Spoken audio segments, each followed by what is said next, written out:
Hey guys, and welcome back to my channel. We have lots to cover this week in Vancouver real estate. We're going to very briefly look at September sales stats. We're going to talk about housing targets placed on 10 cities across BC. We're also going to talk about what the cities are doing to enable more construction of rental housing. Real quick before we get started, if this is your first time to the channel, my name is Hassan. I'm a real estate agent in the Vancouver area, and I make this weekly educational real estate content to help you on your real estate journey. But I also make content designed to help you make your move in and around Vancouver. So if that sounds interesting to you, if you wanted to chat with me one-on-one about your own situation, you can book me for a free call in the Calendly link below and subscribe to this channel so you don't miss a future video. All right, so the numbers are in for September, and this is a very telling month in terms of what's happening with the market in Fraser Valley and Vancouver. We saw sales quantity up year over year, but one of the more interesting things that we saw in the Fraser Valley is month over month we saw sales quantity drop from August to September. Now that's very uncommon for that to occur. We usually see more sales activity in September. On the Metro Vancouver side, our sales quantity down over 20% versus our 10-year average. So sales, I won't say that they screeched to a halt, but they definitely slowed right down. From a pricing perspective, we saw for the second straight month, we saw the Fraser Valley see downward pressure on pricing across all categories. That's apartments, townhomes, and detached homes. On the Metro Vancouver side, similar story, except this was the first month we saw all three marginally drop in benchmark price. When I say marginally, less than 1%.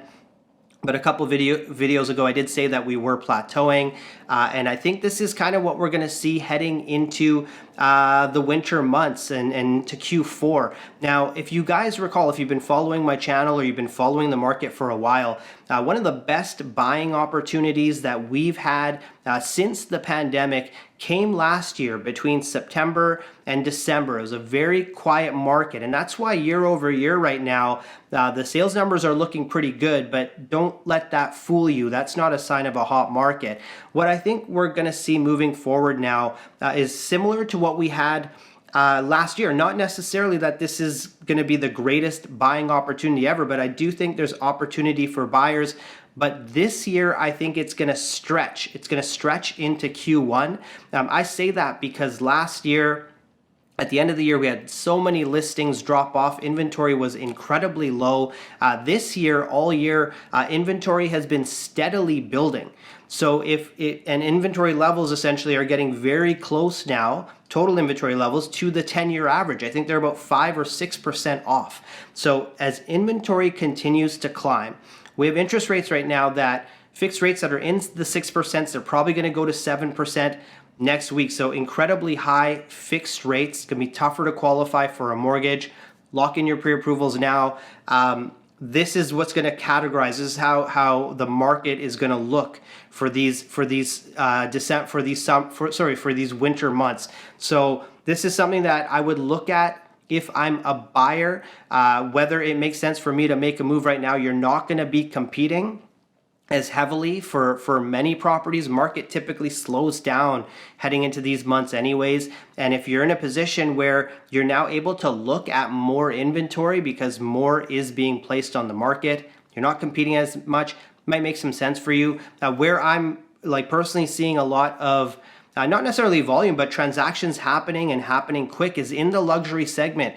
People that are not susceptible to these rates, they are buying real estate. I'm seeing $15 million plus properties selling in a week or two. They're moving. There's a lot of buyers for these types of properties right now. Again, they're not susceptible to these market conditions when it comes to rates. But I think in much of the other segments, we'll probably see that inventory continue to slowly tick up. It's not en masse. It's not like inventory is dropping all at once, but it's ticking up. It's becoming trickier to get approved for a mortgage.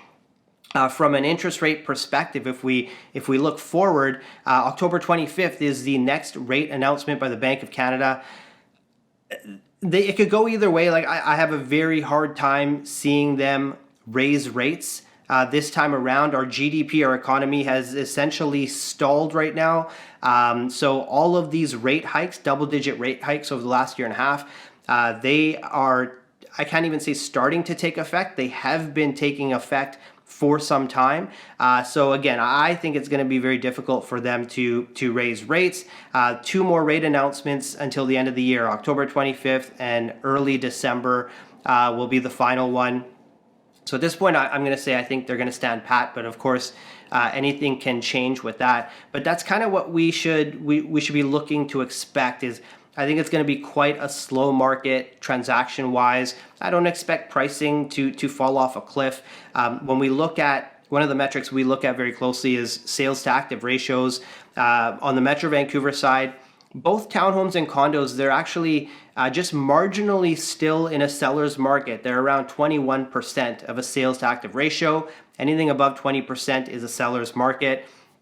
But they're on the edge of becoming more balanced, whereas detached homes are between 12 and 13%, which is just on the edge of being a balanced market. So that's starting to shift in the other direction and start shifting into a buyer's market. So if those trends continue, then we're likely to see condos and townhomes shift into a balanced market and see detached homes switch into a buyer's market. So I want to jump topics now. I want to talk about the BC Provincial Government coming out with their that's incorrect. They already had their top 10 list of municipalities that they were going to place housing targets on. They just placed those targets on the 10 municipalities. I'll pop them up on the screen here, but City of Vancouver, Abbotsford, Delta, Victoria as well. I'm missing a bunch, obviously, but like I said, I'll pop them up on the screen here. It's a 5-year target plan, and it amounts to 60,000 new units of housing across these 10 cities. And it's not going to stop at these 10 cities. Next year, they're going to release another 10 to 20.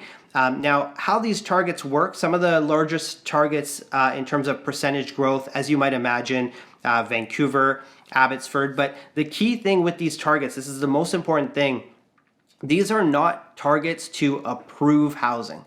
These targets are in place as net new housing, meaning that these projects need to actually get completed. Now, what has happened in the past historically is, you finally get the project through City Council, you get it through the public hearing, then the developer has their approval and they don't move forward on the housing. And so there's going to be a lot more of a partnership, I see, between these cities and the developers in making sure that these projects do come to fruition, that they do end up as net new housing units. You might be wondering, what are the teeth behind this policy? What are the repercussions if a city is not going to hit these targets? Well, a couple things. They're going to lose funding for amenities from the provincial government, and that's a big one. Cities do not want to miss out, obviously, on any additional funding that they can get. But the other thing is, if they're not on track to hit target, the provincial government can actually step in. They can do mass rezoning. They can basically push projects through on their own. And the way that the provincial government is going to monitor exactly, what's happening is in 6 months, we're going to get an update from each municipality. But then on an annual basis, there'll be a report. I believe it'll be posted on the city's websites showing how well they've done towards the target. The other key component to keep in mind with these targets as well is they're broken down into product mix, into unit mix. So this many studios, this many 1-beds, this many 2-beds, this many rental units, this many below market rental units, which we'll talk about in a second as well. But it's really data driven, these targets, and there is teeth to this policy. So if I'm a developer, for instance, I'm looking very closely at these communities when I'm looking to build out more projects. If I'm looking for land, I know that the city's going to want to work with me. I know they're going to be incentivized.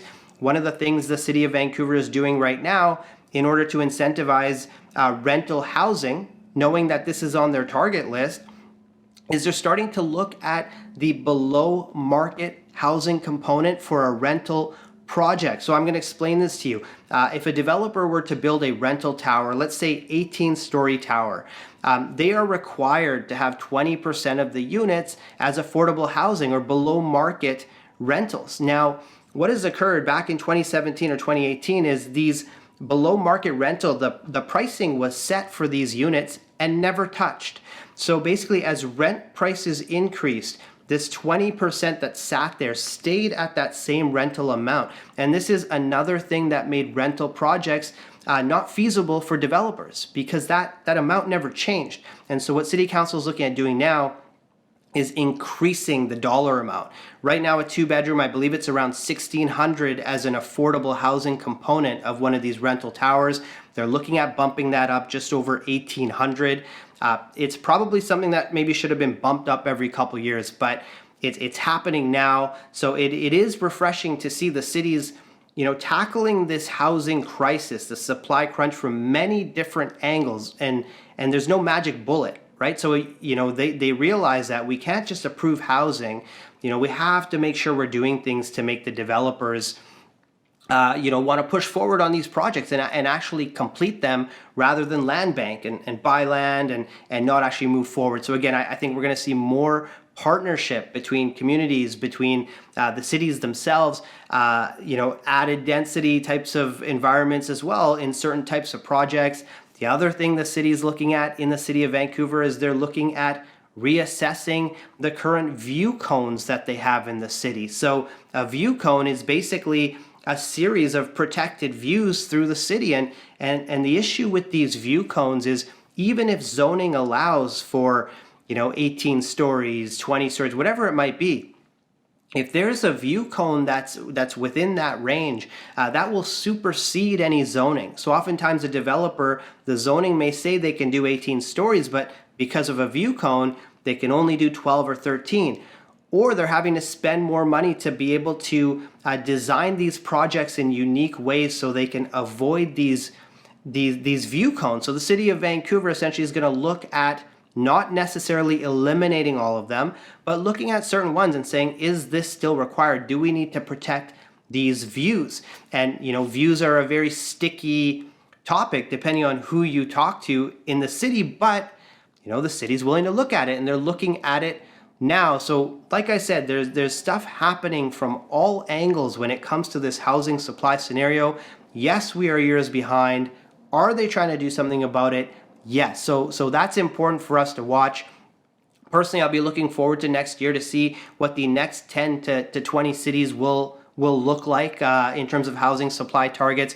We also know that the multiplex zoning that's happening on the Vancouver side is going to be rolled out to multiple areas as well. The provincial government has already said we are going to roll this out and open up the door to other cities. That'll be interesting to watch as well, because there are a lot of cities in the Lower Mainland that are not very big on densification. They probably feel like they don't need to densify. So that'll be another interesting thing to watch as well. But that's what I have for you this week. I hope you learned something in this video. If you did, hit the like button, because what that does is it takes the video and it sends it out to more people so they can learn from it as well. And if you enjoy this weekly real estate content, subscribe to this channel so you don't miss next week's video. And again, if you're in the Vancouver area or you're in the Fraser Valley and you want my help with your real estate situation, you want to talk with me one-on-one, book me in the Calendly link below, or just send me a text, give me a call, shoot me a message, whatever works for you. I'd be happy to chat with you, but I want to thank you for taking the time again to view this week's video, and I look forward to seeing you next week.